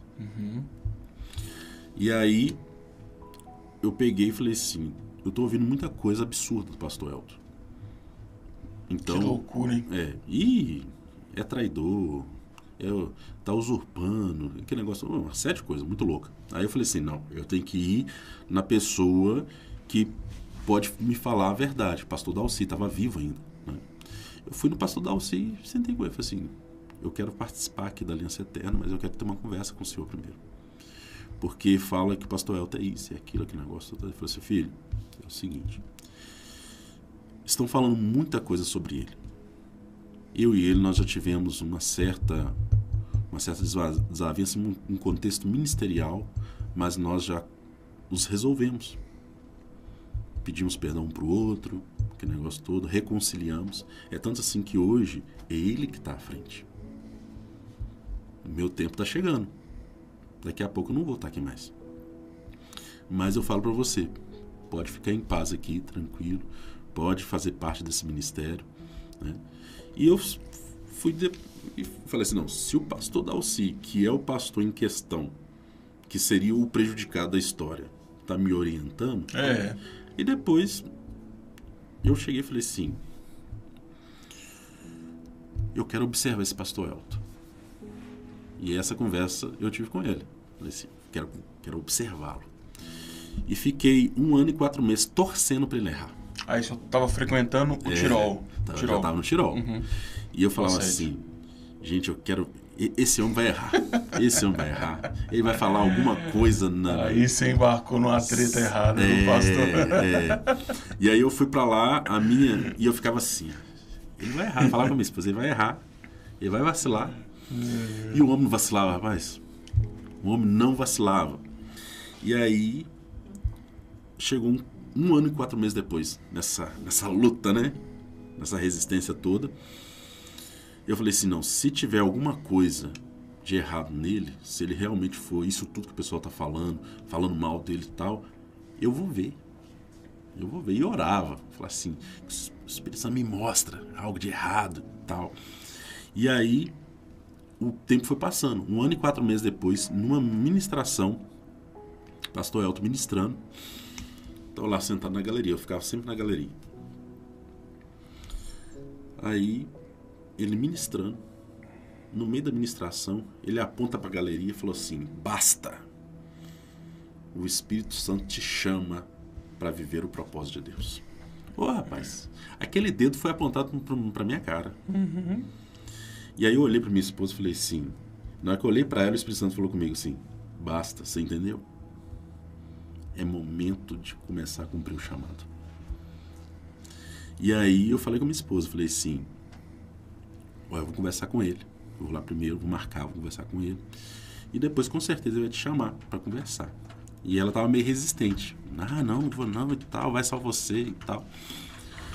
Aí eu fui conversar com o pastor Elton. Primeira vez que eu tive o primeiro contato com ele. O primeiro contato que eu tive com ele em 1 ano e 4 meses. Eu não chegava perto dele, tal, eu só observava de longe. Aí o primeiro contato, eu falei com ele, falei assim, tem 1 ano e 4 meses que eu tô aqui, te observando, esperando você errar. Ele falou assim, você tá falando sério? Eu falei assim, tô. E ele falou assim, e aí? Eu falei assim, o Espírito Santo falou para mim, basta. Que agora é o momento de cumprir o chamado. E aí eu contei para ele a minha história. E aí eu cumpri, falei com ele, e nessa primeira conversa nossa, pastor, eu vou cumprir algo que o Espírito Santo me orientou, que é confessar os meus pecados. Em Tiago 5 fala sobre isso. Confessar os vossos pecados uns aos outros para que haja cura. Eu falei assim, eu quero sair daqui curado. Eu falei assim, tem tanta coisa aqui dentro, pastor. tem tanta coisa aqui dentro que está guardada e eu preciso falar. E aí eu fui falando. E ele só observando, só escutando. Aí eu falei com ele do chamado pastoral, falei com ele de tudo. Não escondi nada dele. E aí ele virou pra mim e falou assim, e eu achei que ele ia me criticar, que ele ia me julgar, que o negócio todo. Ele virou, aí assim, ele te quebrou, né? Me quebrou. Aí ele virou pra mim e falou assim, Alex, eu lembro isso até hoje. Se todo mundo fizesse o que você acabou de fazer, a igreja seria outra. Porque fazer o que você fez, confessar e abrir da forma que você abriu, isso é raro. As pessoas escondem muitas coisas. E eu falei com ele, falei assim, pastor, eu estou decidido a zerar tudo na minha vida. E a gente vem dentro de um contexto onde que a gente teve uma bagagem muito boa da visão G12, né? Líderes de célula e tal. E eu falei com ele, falei assim, eu quero seguir tudo, o que tem para fazer aí? Ele falou assim, e para cumprir o chamado, ele falou assim, tem seminário pastoral, né? E você tem escola de capacitação, mas aqui para fazer o seminário você tem que passar pela escola de capacitação nossa, tal. Encontro com Deus você já foi, as outras coisas já foi e tal. E, principalmente, participar de uma célula, para você poder avançar. E foi a partir daí que a gente pegou, ele direcionou a gente para uma célula. Eu falei assim, eu quero cumprir tudo, né? Ele falou assim, então cumprindo, você vai fazendo o que tem que fazer, tal. E aí ele me fez uma pergunta. Ele falou assim, você conseguiria, né, mediante o que ele escutou de mim, ele falou assim, você conseguiria fazer a escola de capacitação no domingo e o seminário no sábado para agilizar o processo? Porque eu reconheço o chamado pastoral em você. Aí eu falei assim, pastor, dou conta sim. E assim foi. E eu fazia a escola de capacitação no domingo e o seminário pastoral aos sábados. Isso tudo na primeira conversa? Na primeira conversa. Isso é uma coisa muito legal, sabe, o pastor?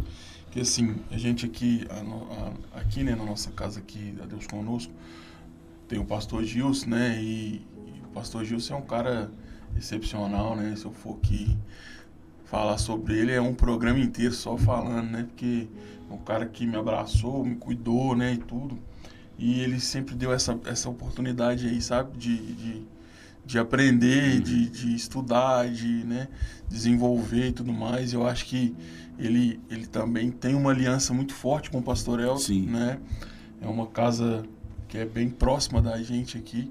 E eu acho que ele tem muito desses traços também, sabe? De acreditar no próximo, assim, né?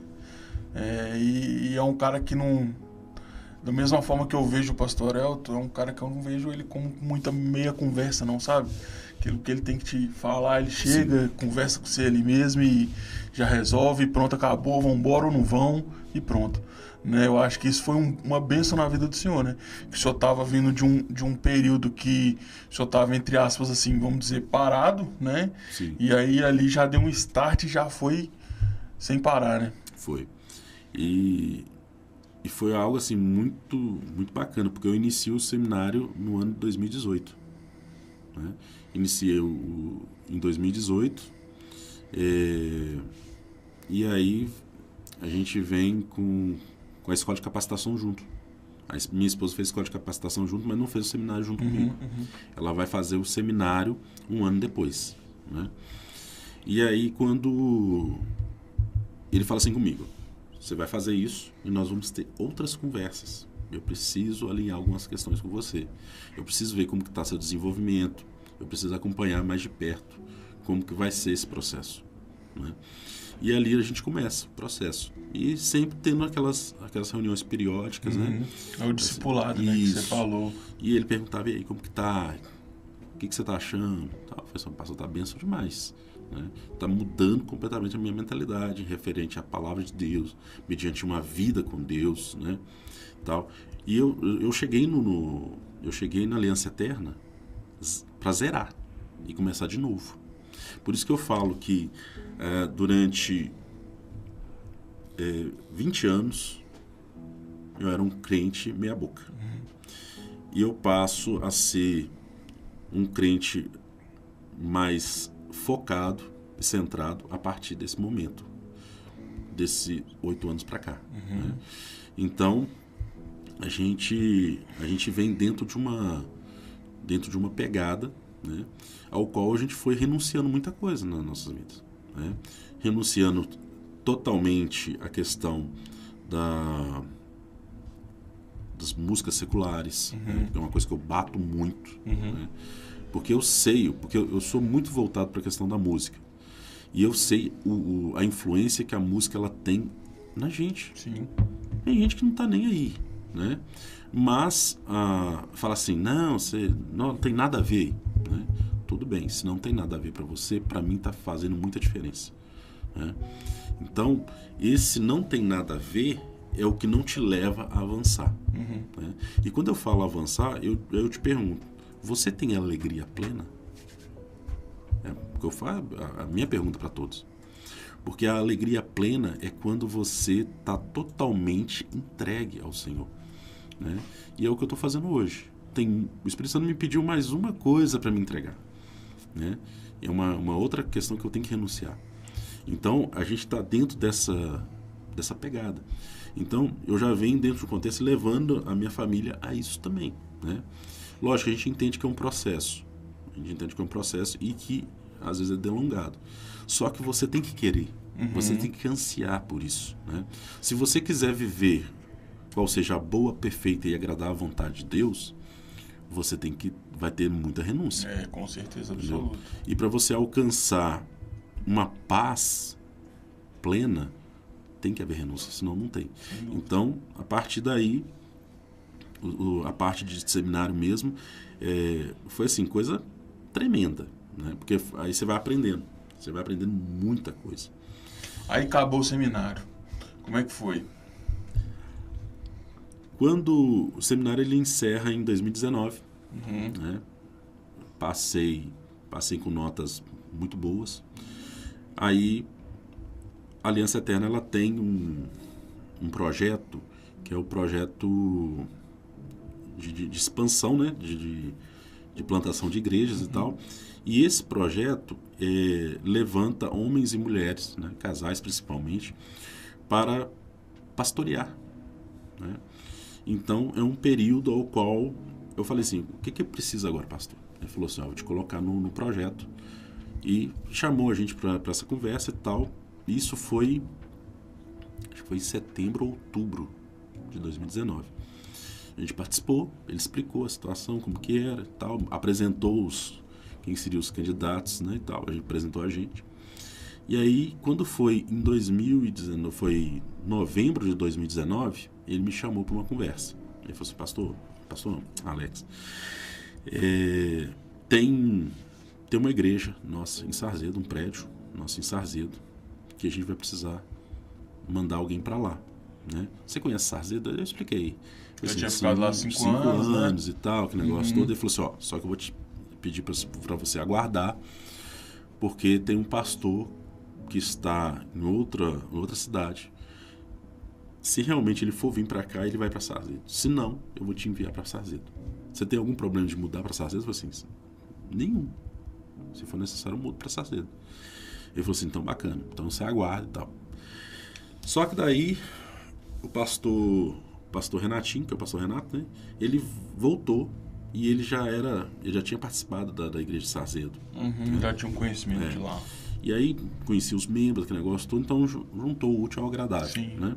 Aí o pastor Elton falou assim, conseguimos outro pastor para ficar lá, então aguarda que você vai ter oportunidade.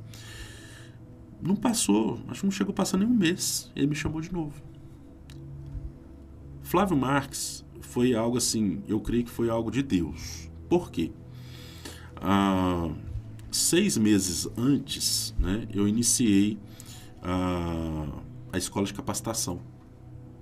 O pastor Vander com o pastor Renato, que é do canal, não é o pastor Renato que está em Sarzedo, né? É o pastor Renato do canal, né? Lá, pastor Fred. Ele pastoreava, ele ficou 7 meses pastoreando Flávio Marques, né? Só que por questões lá pessoais não estava inviável ele ficar vindo, né? De Birité para cá, né? E aí a esposa dele também trabalhando, então estava complicada essa... Sim, a logística, né? Aí o pastor pegou e falou o seguinte, eu tenho uma outra proposta. Só que eu queria te falar uma questão sobre a igreja. E eu sei que você gosta de desafios, mas você pode rejeitar. Só que você tem 6 meses que você está dando escola de capacitação para a igreja de Flávio Marques. Ah, você estava dando aula lá? Eu estava dando no Milionários, porque o pastor Renato juntou com o pastor Wander do Milionários para dar escola de capacitação para ambas os prédios. E aí não estava conseguindo professor. Aí o pastor Wander me chamou, me fez o convite e praticamente ficou só eu dando. Aí eu depois, no segundo módulo, que eu comecei a inserir outras pessoas, né? Que eu fiquei como coordenador do curso. Até que a gente saiu e começou a fazer o curso diretamente lá no prédio nosso. E foi aí que eu conheci a turma. Eram 18 irmãos que a igreja tinha.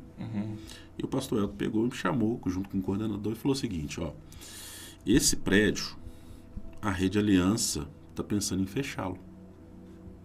Porque ele não tem condições financeiras para continuar mantendo ele, né? Já vou deixar você claro numa questão. Não tem como dar a oferta do pastor. O prédio não tem dinheiro. E aí, o que você acha? Eu falei, seu pastor, me dá um tempo. Me dá um tempo para mim ver o que dá para fazer e tal, aquele negócio todo. Porque questão financeira, ela manda muito na questão da igreja. Sim, sem dúvida. Né?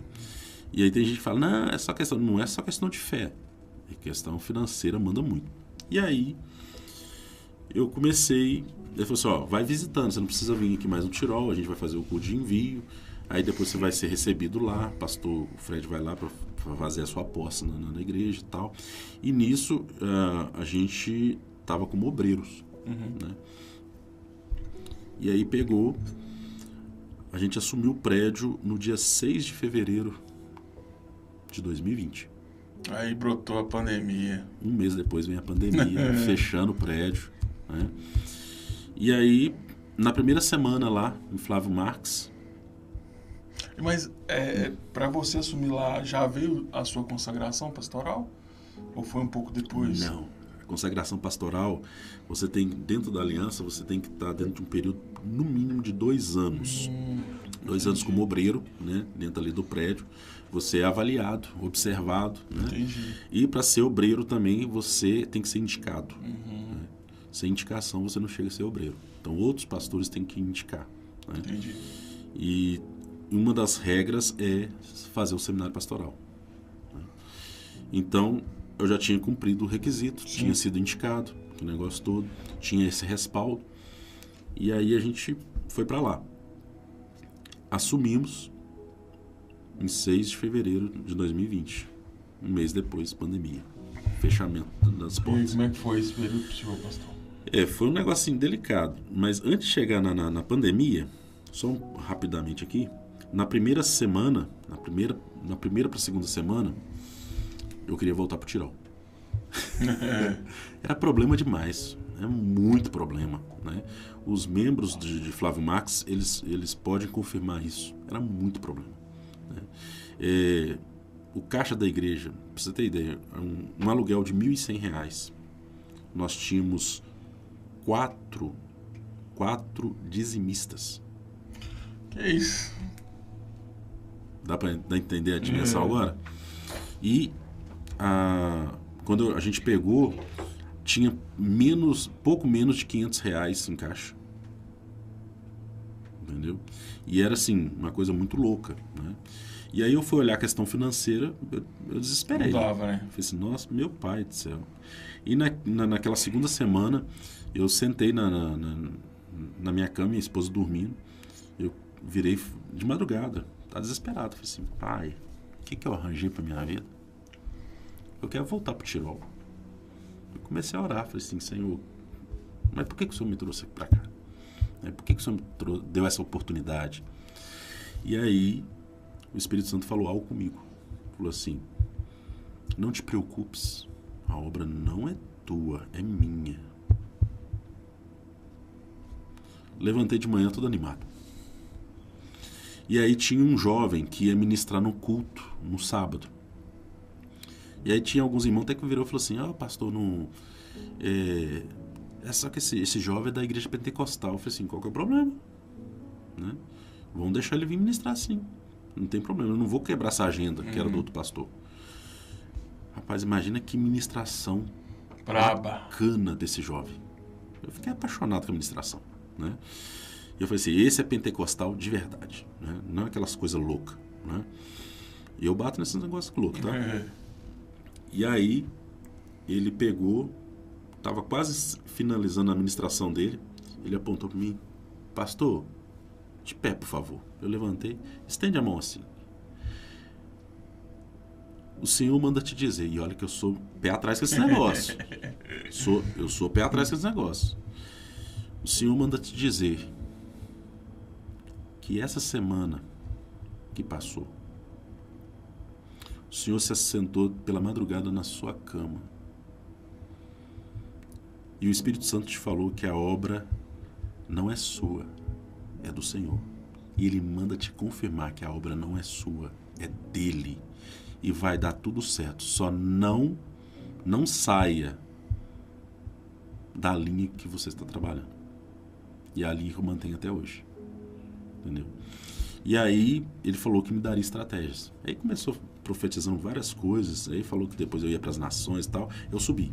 Aí eu subi e falei assim, irmão, até aqui o Senhor falou comigo, mas de ir para as nações ele não falou não. Se ele falar que eu vou às nações, bacana, mas até aqui Amém. Foi jóia. Mas daqui para lá, eu não sei. Porque eu só vou até onde que o Senhor me fala.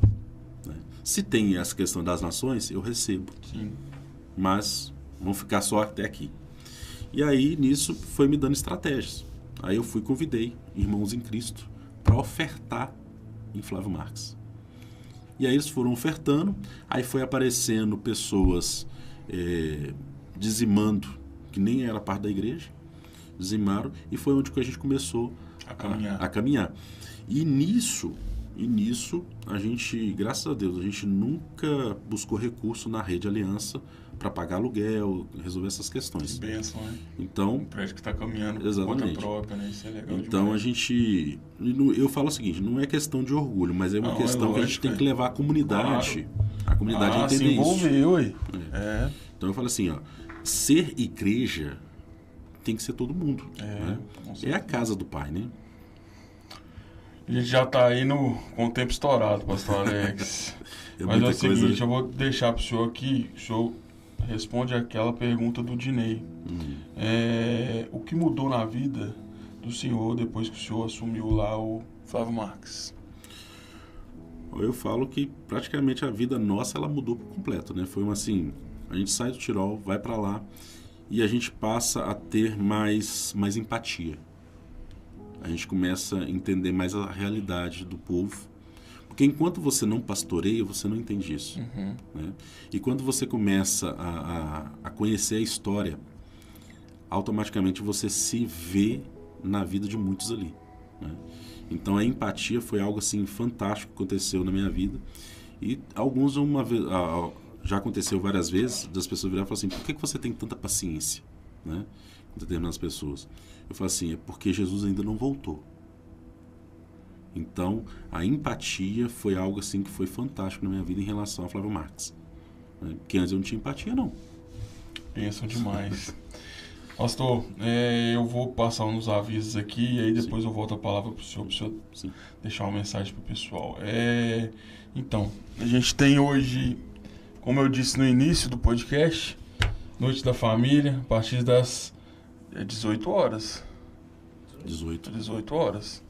A partir das 18 horas, aqui na nossa sede, na Albertino Teixeira Dias, 369, né? Tem tudo quanto é coisa boa, vai ter aqui arroz carreteiro, churrasquinho, pastel, canjica, cachorro quente, vai ter muita coisa boa, maçã do amor, pipoca, e muita coisa gostosa, doce.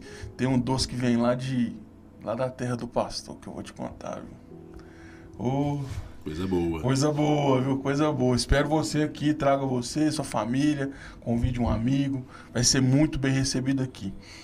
Amanhã a gente tem culto, né? Aqui na sede às 19 e lá em Petrópolis também às 19 horas. Na semana que vem tem célula no começo da semana? de jovens? Tem, segunda. Segunda-feira, célula de jovens, na quarta o culto, e aí a gente já passa para a programação normal daqui da casa, né? Queria agradecer quem esteve conosco aí, quem esteve conosco, participou, que mandou um abraço, todo mundo que participou lá de Flávio Marques, seus liderados lá, né? Você tinha mandado aqui, eu não tinha visto, tá, irmão? Da célula de jovens que vai ser lá na casa do João. Na casa do João. Próximo ao campo aqui do Teixeira Dias, aqui, ó. Né? E aí, pastor, eu queria agradecer ao senhor mais uma vez pelo tempo desprendido, por essa manhã agradável, contar um pouco da história do senhor. Tenho certeza que ficou muita coisa aí para trás ainda, né? Mas fico muito feliz de poder tido esse tempo com o senhor aqui, foi bênção demais, muito obrigado. Mandar um abraço já pro pessoal lá de Flávio Marques, o prédio de lá, ali o pessoal da Aliança Eterna também, que é uma casa que é irmã nossa aqui, né? Tá sempre aqui conosco, o pastor Aurel tá sempre visitando aqui a gente. Então, muito obrigado. Eu queria deixar a palavra pro senhor deixar uma palavra pro senhor, uma palavra que o senhor, que inspirou o senhor, que foi marcante na sua vida, pro pessoal que tá nos ouvindo. Amém. Antes de falar da palavra aqui, agradecer a oportunidade, né? Pastor Gilson aí, um grande amigo, né? Pastor Charles, pastor Priscila, pastor Janaína, né? Você agora, conhecendo aí. Vocês também. Tá? É o nome mesmo? Stephanie. E o William, né? É uma honra estar aqui com vocês, ter essa oportunidade pra gente falar um pouquinho. Tem muito mais coisa, mas o que foi falado aqui, eu creio que sirva para edificação. Sem dúvida nenhuma. Durante a minha caminhada cristã, um texto que me chamou muita atenção e que me marcou assim por completo em questão como pessoa, como pastor, é Isaías 59:2, né? Mas as suas maldades separam vocês do seu Deus, e os seus pecados escondem vocês do rosto dele, e por isso ele não os ouvirá. Por quê? Essa questão ela é muito séria. A palavra em Hebreus 12:14 fala que nós devemos seguir a paz com todos e a santidade sem a qual ninguém vai ver Deus. E a nossa maior preocupação, ela tem que ser em ver Deus, em estar com Ele no dia que Ele nos chamar. Então a gente tem que me preocupar. Primeiro, questão, pecados que são frequentes, iniquidade, né? Se você está manchado pelo pecado, pela iniquidade, o Senhor não te ouvirá as orações. Isso nós estamos falando para nós que somos cristãos, né? Então isso me marcou muito. Eu falei assim, agora eu entendi por que as minhas orações não são ouvidas. Porque eu vivo dentro de um contexto de pecado. Eu vivo dentro da iniquidade. E eu preciso retirar, tenho que remover isso da minha vida. E eu quero ensinar outras pessoas a fazer a mesma coisa. Sim. Porque isso é imprescindível. A igreja precisa viver isso. Precisa sair da iniquidade. Precisa parar de viver o pecado. Para que o Senhor possa ouvir as orações. Por isso que de muitas pessoas, a gente ainda não vê muitos milagres, prodígios e maravilhas. Concordo. Amém? Amém. Amém. Um abraço a todos que estão aí conosco. Essa live fica salvo.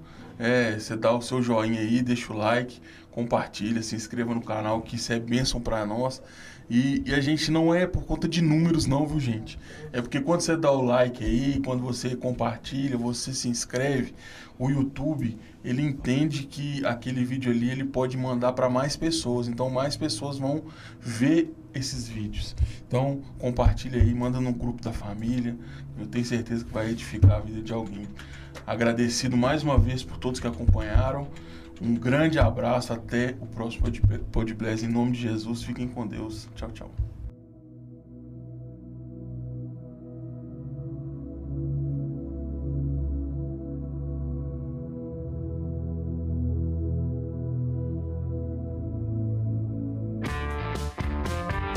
Termina aqui, na Deus Conosco BH Pod Bless. Agradecemos sua companhia. Muito obrigado por participar e até a próxima semana.